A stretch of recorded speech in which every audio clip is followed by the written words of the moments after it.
What is going on, guys? Welcome to the channel. My name is Grant Smith and I want to do a quick video for you guys today on my 2021 bow hunting whitetail setup. So this is what I'm going to be running pretty much for the fall, and I just kind of wanted to go through basically what I'm going to be shooting. So starting out with the bow, it will be the new 2021 Hoyt RX5 Ultra Blackout Edition. This is 84 pounds. It is currently shooting right about 294 to 296 feet per second. I will be shooting out of it the Black Eagle X Impact arrow. As you can see there, I've shot these a couple times. Really fell in love with this arrow a couple years ago. Got away from it for a while, and when I picked up this bad boy, I started shooting it again. It's a micro diameter arrow, and the total weight with the broadhead outsert and everything, it is weighing right about 541 grains. So pretty good weight coming at 296 feet per second.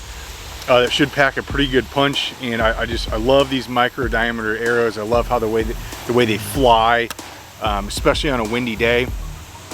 Broadhead wise, as you can see there, I currently in the quiver I have Schwacker broadhead, so we'll see what Levi Morgan's broadhead's all about. In the past, I've shot the Muzzy Trocar. I have also shot the Rage Hypodermic. Both of those two broadheads, the Trocar and the Hypodermic from Rage, I've loved them. The past couple years, it's definitely been the Trocar. As far as like a fixed blade broadhead, the thing flies really well at longer distances. Crazy impact. You know, I've had so many pass-throughs. Everything I've shot, it's blown clean through. So if it's something that you're going to need to break through bone or something like that, perfect broadhead. I will definitely have the Trocar in the quiver. Right now I got the Schwackers in there, but I'll definitely carry a Schwacker, a couple Trocars with me. We'll see how the Schwackers do compared to the Rage Hypodermic. I've fallen in love with the Hypodermic for years and years and years. That's been my go-to. So I'm interested to see how these Schwackers do. Okay, so sight-wise, I will be shooting a sword sight. I'll actually pop it off here, show you guys a little better. This is the Sword Titan 2, I believe. I've had this sight for a while. Shot it in tournaments. I've hunted with it. As you can see, it is a single pin sight. I got a lot of mixed feelings on single pin sights.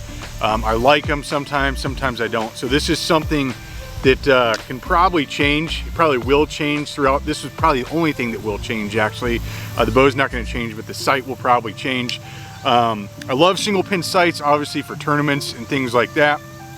They do have a place in hunting, especially if you're looking to dial right into the yardage. You're not looking to guess at what pin you have to use, but there is issues sometimes with an animal moving on you, and then if you have a single pin, you're kind of just stuck at that yardage. So especially on the further distances, if you got your pin set at 53 and it takes a couple steps and goes out to 57, you're kind of in like no man's land right now. So I believe it is the Fast Eddie by Spot Hogg. I've had my eyes on that for a while. I think they are coming out with a single stack 3-pin. So I'm pretty excited about that. I think that is what we're gonna go with. Probably getting that ordered here soon, and when it gets here, I'll throw it on the hunting rig. So when it comes to releases, it's like I try to keep changing, and I always go back to the same old release. So I've shot the Scott Sigma here before, gave it, you know, like a season. The Scott Echo, I've spent quite a bit of money on these between the back tensions, the thumb releases, the excess core, and it's like I keep coming back to this bad boy. I believe it is the Scott Fox. This is actually a female's release. This is what I bought my wife when she first got into shooting. It's an index style release. I've tried to color it black so the pink doesn't get spotted and I'm not as embarrassed.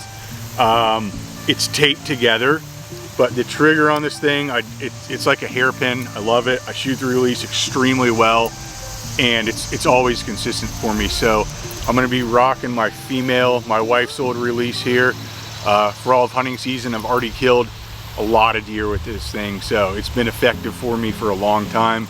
I keep trying to get away from it, and I keep coming back to it. So it's what's comfortable, and it fits me well, and my goodness, this thing's broken in.